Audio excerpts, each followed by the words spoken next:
These lines are thick, but not all of them, because it's important to maintain consistent priorities for line thickness. Not all lines were born equally thick. Do kids still say thick to refer to voluptuous individuals? I feel I have to check because I had to Google what PogChamp meant a little while ago, and realising that I'm starting to fall out of sync with contemporary leet speak made me very aware of my bones crumbling to dust and my brain synapses' rapidly increasing rate of misfiring. Chris here again, eventually getting around to starting this video talking about line thickness.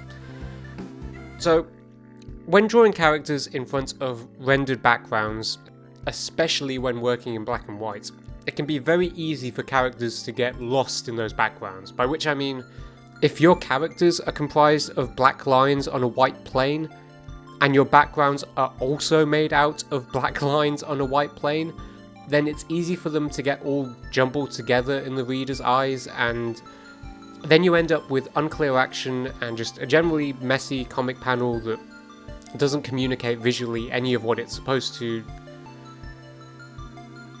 So I mean, that's a worst case scenario. So a good way to mitigate this potential disaster is to use varying line thickness.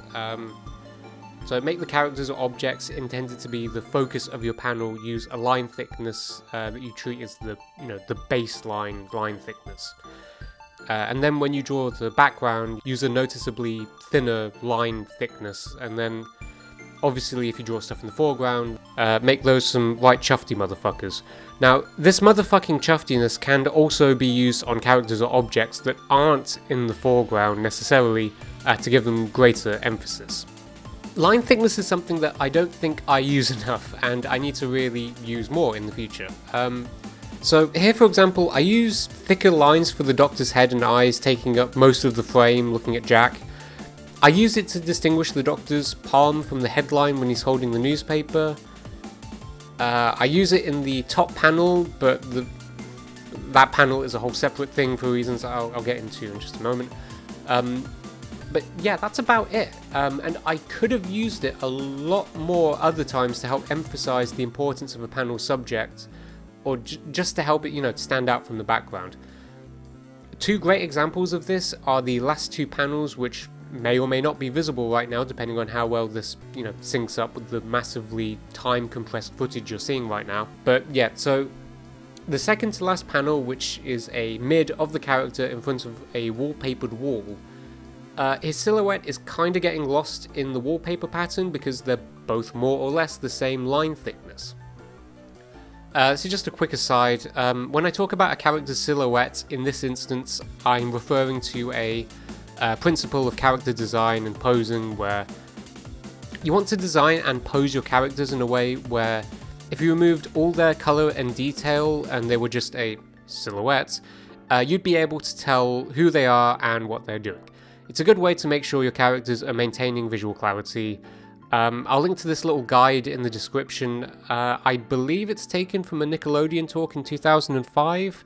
And I think it also has some stuff on the line of action in animation and illustration, but I digress. So in this second to last panel, the Doctor blends in with the background a little too much for my liking. I think I mitigate this issue a little by sticking some white around his silhouette, helping him stay separate from the background design a little, but the point remains, I certainly don't think it would have hurt at all if his outline had been thicker. But that's just the second to last panel. The last panel has all that going on, plus a thicker line on the tip of the scissors would have also helped emphasize the narrative importance of said scissors, so double whammy on that one.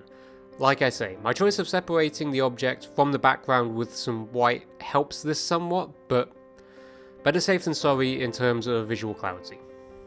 Now, that would be a good segue into talking about narrative, but before I do that, I'm going to kill my rhythm and flow a little bit more by quickly talking about the drawing process of this top panel. It was a lot harder than I thought it was going to be. It took me a good couple of tries to get Jack sitting in the chair looking okay, and the Doctor walking off, which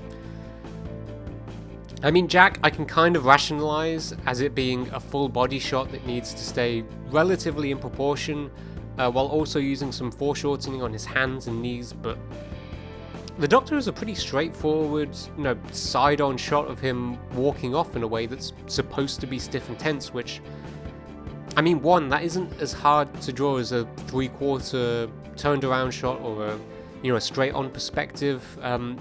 But also, this type of side-on walking is something that I've had a reasonable amount of practice at from doing characters walking and talking in my old gag strip.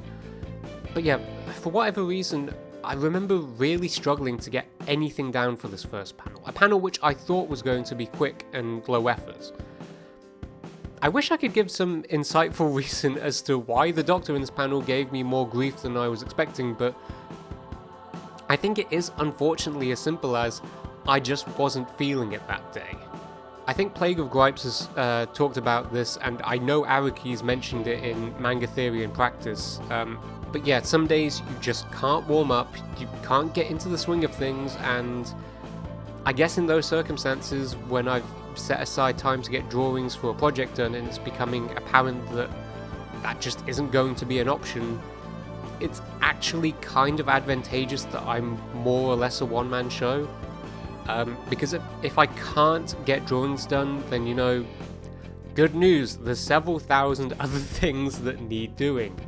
There's copy to write for the uploads, there's pages to cut up into panels and, lay out into scrolling episode format, there's videos to make, there's always something to do.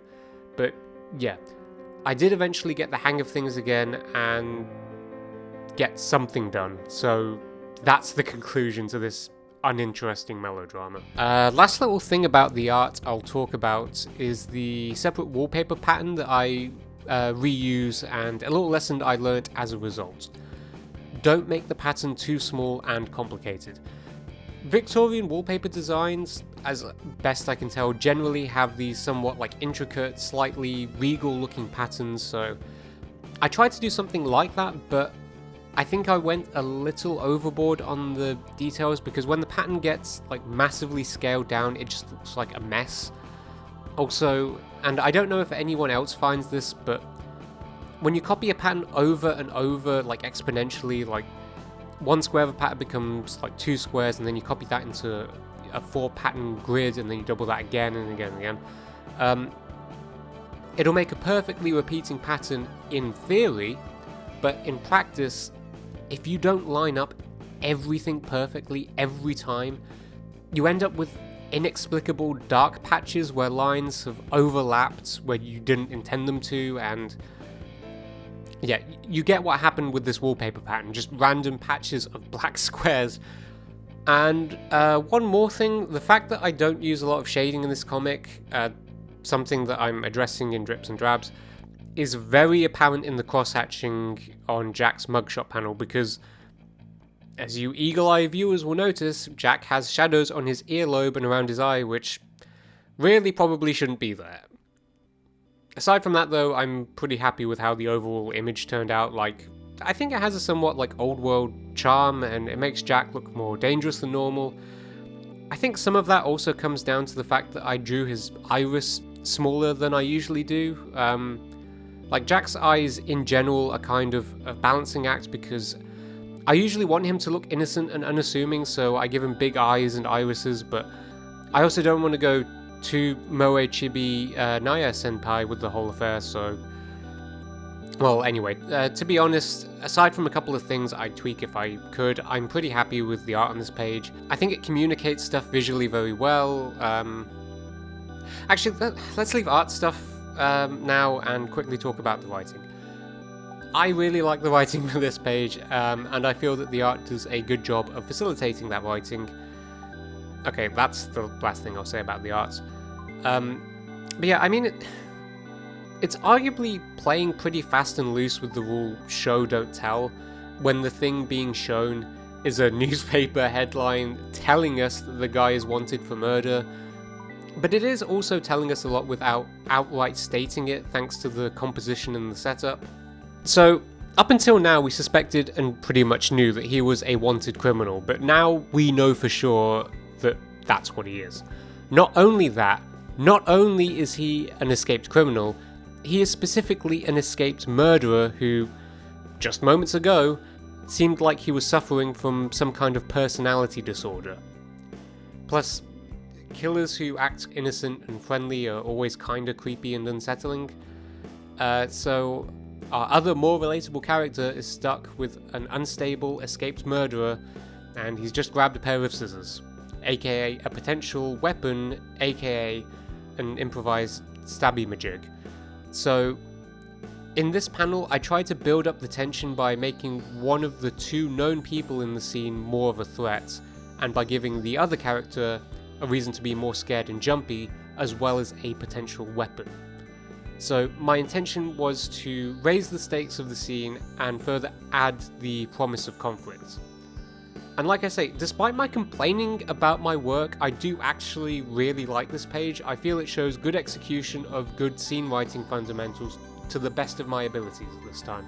But yeah, that's about all I have to say about this page, so I hope you've enjoyed, and if you want to see the scrolling episodes this comic page is from, then check out Wanted, Jack and Die on Tapas or Webtoons, link in description. Also check out my Facebook if you want to stay on top of updates.